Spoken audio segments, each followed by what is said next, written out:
주식 투자 심플하게 충분하게 스텝스.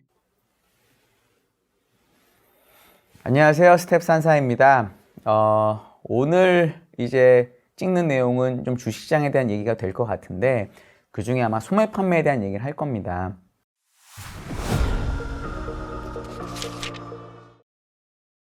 올해 특히 나스닥 시장이 워낙 좋았기 때문에 지금 나스닥, S&P, 다우 이 세 지수 모두 이제 15% 정도 빠지면 전저점이 됩니다. 공교롭게 코스피도 지금 정도 수준에서 한 15% 내외가 빠지면 다시 전저점이 됩니다.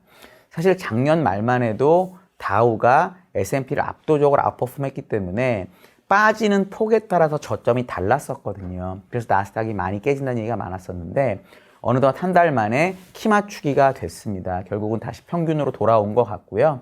그러니까 결국은 이런 지수들이 평균으로 돌아왔다. 그 다음에 키가 맞춰졌다는 얘기는 여기서 이제 시장의 변곡점이 나올 수 있다는 뜻입니다. 요즘은 이제 제가 느끼기에는 약간 포모에 더 가까워진 것 같아요. 그러니까 내가 여기서 주식을 사지 못하면 나중에 또 못 살 것 같다. 올해 전체적으로는 장이 좋을 가능성이 훨씬 높다고 보지만 하반기 여전히 강하게 보니까. 근데 상반기에 너무 많이 올라버려서 하반기에 오르는 걸 우리가 못 찾아갈 수 있겠다 이런 걱정들을 하시는 상황인 것 같거든요.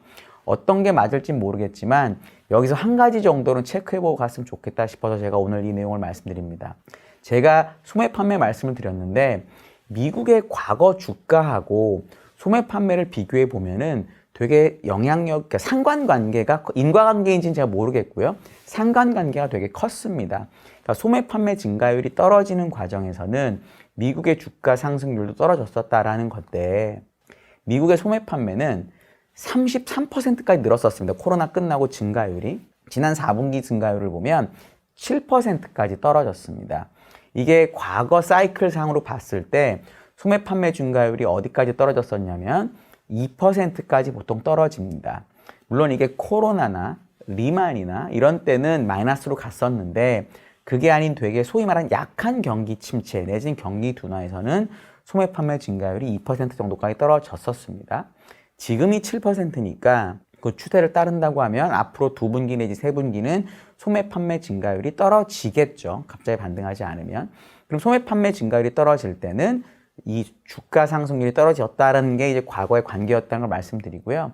그러면 과거에 7%에서 2%로 떨어졌다고 해서 앞으로도 똑같이 될 거냐의 이슈가 남아 있습니다. 이거는 많은 이코노미스트 분들이나 경제학자 이런 분들이 앞으로 경제가 침체가 될 거고 소비가 잘 안 될 거다라는 얘기 많이 하시고 그래서 소매 판매와 관련된 데이터들이 되게 나쁘게 나오고 있는 부분이 있잖아요.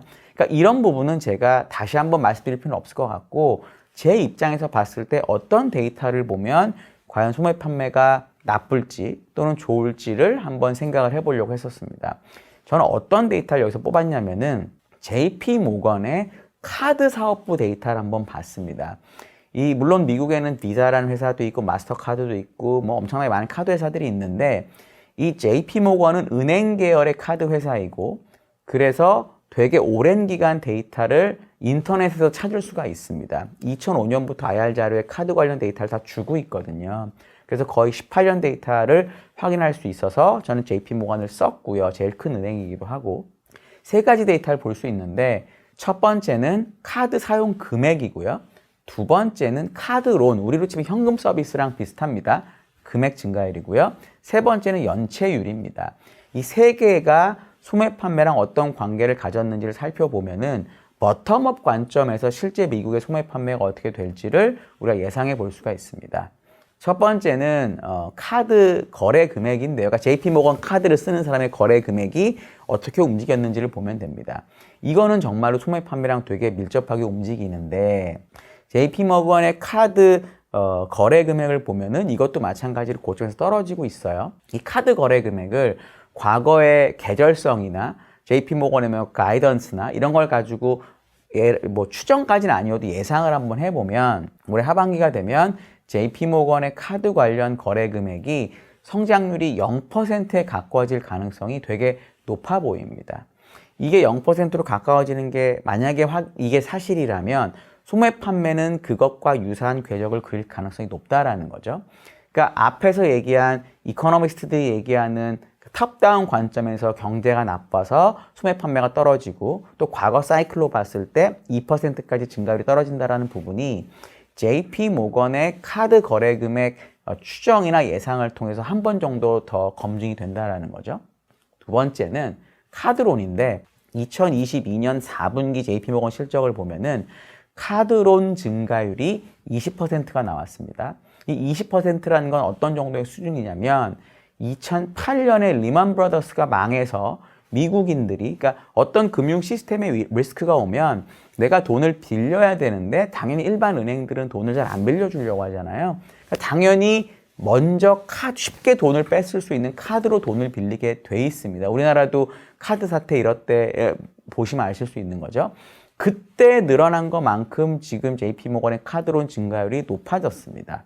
소매 판매 증가율은 떨어지고 카드 거래 금액이 떨어졌는데 카드로 돈을 빌리는 것만 늘어났다는 거죠.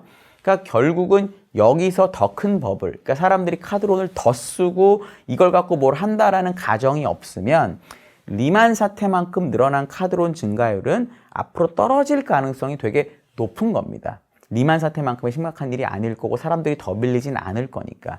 그러면 소매 판매 증가율하고 카드론의 그림을 보면 서로 시차가 있습니다. 그러니까 지금 소매 판매 증가율이 먼저 떨어진 상황에서 카드론 증가율도 떨어지게 되면은 소매 판매 증가율이 앞으로도 조금 더 떨어질 수 있다라는 두 번째 근거가 저는 되는 것 같아요. 세 번째는 뭐냐면 연체율입니다. JP모건 카드 연체율 데이터도 쭉 나오는데 이게 일반적인 경기 상황에서는 연체율이 한 3% 정도였던 것 같습니다. 2006년 정도에 3%를 기록하고 있었고요.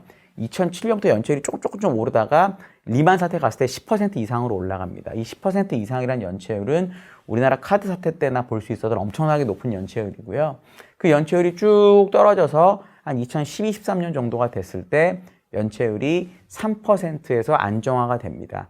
그게 2020년까지 계속 3% 내외를 왔다 갔다 해요. 그러니까 대략 카드를 100원을 쓰면 한 3% 정도 돈을 못 받는 거나 연체가 된다. 그러니까 이제 카드론 이자율이 높은 걸 이해할 수 있는 거죠. 3% 정도는 돈을 못 받을 수 있다는 위험이 있기 때문에 다른 은행들이 빌려주는 돈보단 최소한 3%가 비싸야 대충 말이 되는 거거든요. 그러니까 그런 관점에서 이제 카드론 이자율이 비쌌던 건데 코로나가 터지면서 누구나, 근데 JP모건의 제이미 다이먼 했던 얘기 아직도 제가 기억나는데 원래 이렇게 경제가 나빠지면 연체율부터 올라간다.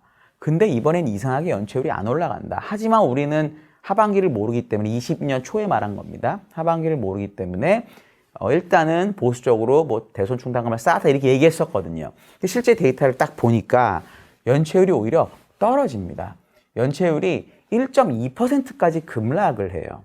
그러니까 결국은 정부에서 돈을 많이 주고 뭐 그 이전 소득이라고 하죠. 돈을 많이 주고 유동성이 풀리다 보니까 경제가 나빠져서 연체율이 올라가야 되는데 올라가지 않고 떨어집니다. 그게 1.2%까지 떨어졌었고 최근에 이게 이제 올라오기 시작을 해서 지난 4분기 연체율이 1.7% 아마 언저리였던 걸로 제가 기억을 합니다.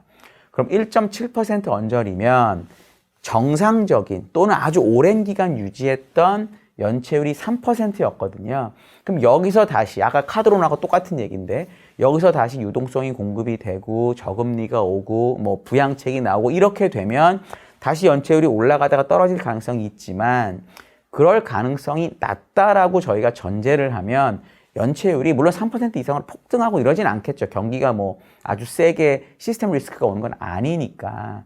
하지만 정상적인 상황, 높은 금리인 상황이 유지된다라고 하면 연체율은 아까 얘기 드렸던 3% 정도의 스테디 세이스로 올라가는 게 합리적인 추정이겠죠. 그러면 연체율이 1.6, 1.7에서 올라가는 과정에서 소매 판매 증가율이 올라갔던 경우는 잘 없습니다. 그러니까 연체율이 올라가는 과정에서는 소매 판매 증가율은 떨어졌었거든요.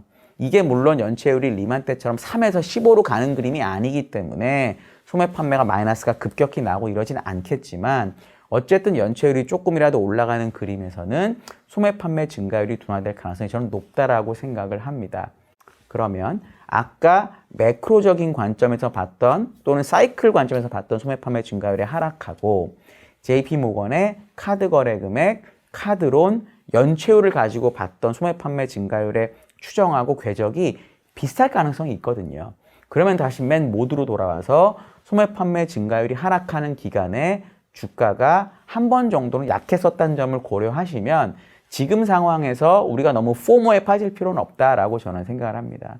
내가 주식이 다 있었다가 지금 70하고 80만 있다. 일부를 팔아서. 그럼 나머지 20을 못 벌은 게 너무 가슴이 아프. 저도 지금 그런 생각을 갖고 있는데 반대로 생각하시면 요 70, 80이라도 내가 갖고 있는 게 낫다. 그리고 만약에 주식이 빠졌을 때 요 20%를 가지고 뭔가를 할 수 있다라는 마음의 위안을 삼는 게 지금은 더 낫지 않을까라고 저는 판단을 합니다.